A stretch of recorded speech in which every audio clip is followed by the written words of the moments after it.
You resign. Outrage is swirling around White House aide Kelly Sadler on Twitter after she dismissed Senator John McCain's opposition to President Trump's CIA nominee by mocking his grave illness. He's dying anyway. His wife, Cindy, may I remind you, my husband has a family, 7 children and 5 grandchildren. His daughter, Meghan. I don't understand what kind of environment you're working in when that would be acceptable, and then you can come to work the next day and still have a job. Yeah. And that's all I have to say. The White House hasn't publicly said there is anything wrong with this, though the aide apologized to the senator's family and in a statement said, "We respect Senator McCain's service to our nation, and he and his family are in our prayers." But not a word publicly from the president himself, who has never hesitated to go after McCain and has never apologized for taunting the decorated veteran and former prisoner of war during the campaign. He's a war hero because he was captured. I like people that weren't captured, okay? I hate to tell you. Complicating the issue, on Fox Business, a former Air Force lieutenant general who endorsed Trump, repeating a debunked claim that McCain gave information to his North Vietnamese captors when they tortured him. Well, the fact is John McCain, it worked on John. That's why they call him Songbird John. Fox says they won't have that general on again, but the bipartisan uproar keeps raging. Former Democratic Vice President Joe Biden says the Trump administration has hit rock bottom. Republican Speaker of the House Paul Ryan. Look, John McCain's a hero, no two ways about it. McCain has criticized Trump's leadership, his policies, and he cast the deciding vote to stop a repeal of Obamacare. Among his many maverick moves, his family and fans say will far outlast his critics. My father's legacy is going to be talked about for hundreds and hundreds of years. These people, nothing burgers. Nothing. Nobody's going to remember you. And yet, for all of that, and even with this opportunity for the White House to have something else to say about it, we still have no idea whether the staffer will pay any kind of price, let alone resign. And, Jim, we have no word from this president who says he loves veterans, who says he wants to be fair to everyone, who says he has the best of manners, whether he even thinks this was improper. Yep, and you had the White House showing respect for all people. Tom Foreman, thanks very much. Let's go to our panel to discuss. Jason Miller, you work for the Trump campaign. Why not a simple apology?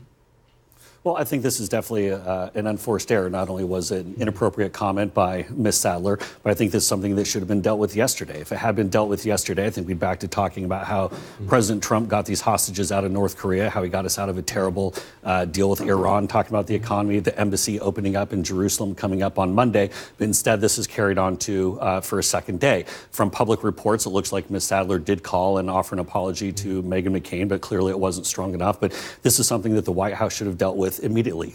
There's really no reason for it to continue today as it did. Ana Navarro, is it as simple as an apology for this comment? Because as Tom noted in his piece, this kind of dismissal of John McCain, it came from the president himself during the campaign, something that he's never apologized for.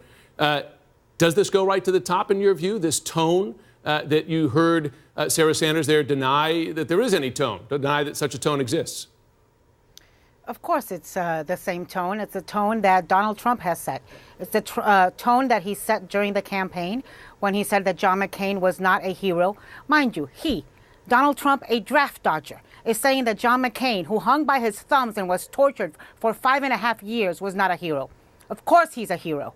And then he said it again and again and again. He has said it after John McCain's diagnosis. He has said it at a pep rally in Arizona. He has said it at CPAC. He has said it over and over again. This is not the first time I hear about Donald Trump or somebody from that White House calling Meghan McCain or Cindy McCain and offering an apology. How about you stop saying stuff you have to call and apologize for? How about showing a little humanity? How about showing a little empathy to John McCain and his family and to all the people facing terminal illnesses and all the people that love people facing terminal illnesses? How about being decent for a change? They can't fire this woman. They'd have to fire Donald Trump for the stuff he has said and done already about John McCain. You heard Ana there mention that these kinds of comments do not come in isolation. The president has uttered similar things himself. As a reminder, have a listen. He's a war hero because he was captured. I like people that weren't captured. And except for one senator who came into a room at 3 o'clock in the morning and went like that, we would have had health care too. We got a bad vote. You know about that, right? That was not a nice thing.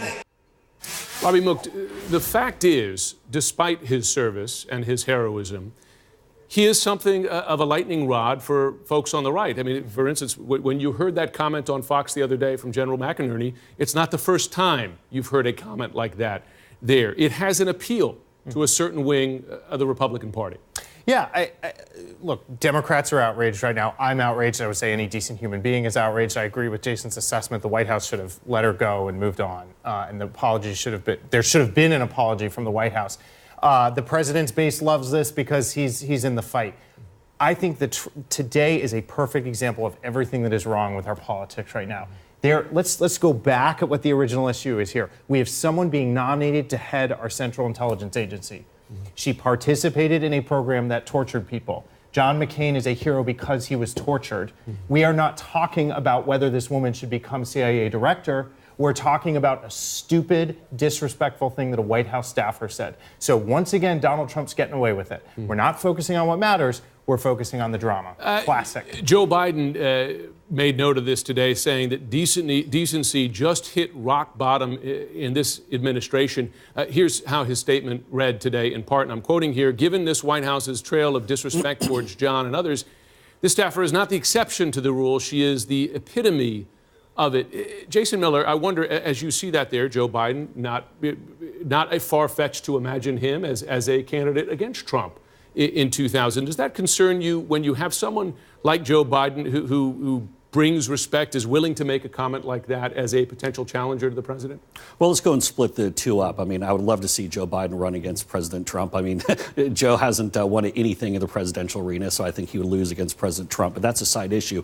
But I think his overall criticism of the White House is off base for the simple fact that, again, this was not President Trump that made this comment. It was a staffer, a lower-level staffer. But you heard the other comments that the president himself has made. Hold on, but there were also, hold on, Anna. But there were also comments worked in there and say on the policy front. I mean, Senator McCain did, in very notorious fashion, go out into the Senate floor and do the whole thumbs down on the effort to kill Obamacare. And so there were policy aspects. He voted against something. Yeah, and he went out and did the whole, he held up the vote, then went out there and did the whole thumbs down. So there is that aspect. There were policy items that were worked into that montage. But let me ask you this. I just want to ask you this question, because she made a broader claim. In addition to not apologizing about John McCain, Sarah Sanders said these words: "We have a respect for all Americans, and that is what we try to put forward in everything we do, in both word and in action." Is the White House record, does it back that statement up? I think that's accurate what they try to do every day. And I think that's the spirit that people at the White House take to it. And his comments about immigrants, John Kelly's comments about immigrants today, or rather yesterday in an interview. Okay, so let's talk about that for a moment. I mean, John Kelly came out and actually, when I was looking through the interview, I was like, well, where's the problem? He came out and actually showed a lot of empathy, I thought, for illegal immigrants that are trying to come to the country, and correctly pointed out that many of the illegal immigrants that come into the country have very low skills, do not know English, are not able to assimilate into the culture. That's an accurate comment. I don't see where the inaccuracy or falsehoods are that General Kelly said. Anna Navarro, your response to Jason's view. Look, there were parts of John Kelly's interview which were substantive and talked about policy. He talked about TPS. He talked about Congress's duty to do something and that it should fall on Congress to make the laws, the immigration laws. That was a substantive discussion he was having. I thought the part about immigrants not being able to assimilate and having a poor education were unnecessary and were hurtful, particularly coming from somebody like John Kelly, who comes from poor Irish immigrants, people like the Italians, people like the Irish who came to Boston, where John is from, and have built that city and have made this country a great country and contributed. And, it also, I thought, was particularly disturbing because John Kelly is a 4-star general and he commanded so many troops. Go to any memorial, go to any U.S. cemetery, and you will see the names of Martinez's and Rodriguez and Garcias lining the headstones of people who came here and assimilated in the most Americans of ways, being willing to sacrifice their lives and to serve their country, which is a hell of a lot more than Donald Trump. Let's give Robbie Mook a chance to respond. Yeah, I mean, again, this interview was classic for somebody in the Trump administration. He clearly wasn't telling the truth. He was asked, what do you think of President Trump? He says, I think he's a brilliant guy. Have you ever wanted to quit? No, never, not whatsoever. We have a very close relationship. You know, it's interesting listening to Ms. McCain there when she talks about how her father will be remembered for hundreds of years. I think John Kelly and a lot of these staff in the Trump administration will be remembered for all the lies they told and not anything that they're doing. And I have trouble taking any of it seriously. And sure, he sprinkles it with hateful, racist comments because that's what their base needs. That's what we're talking about here again in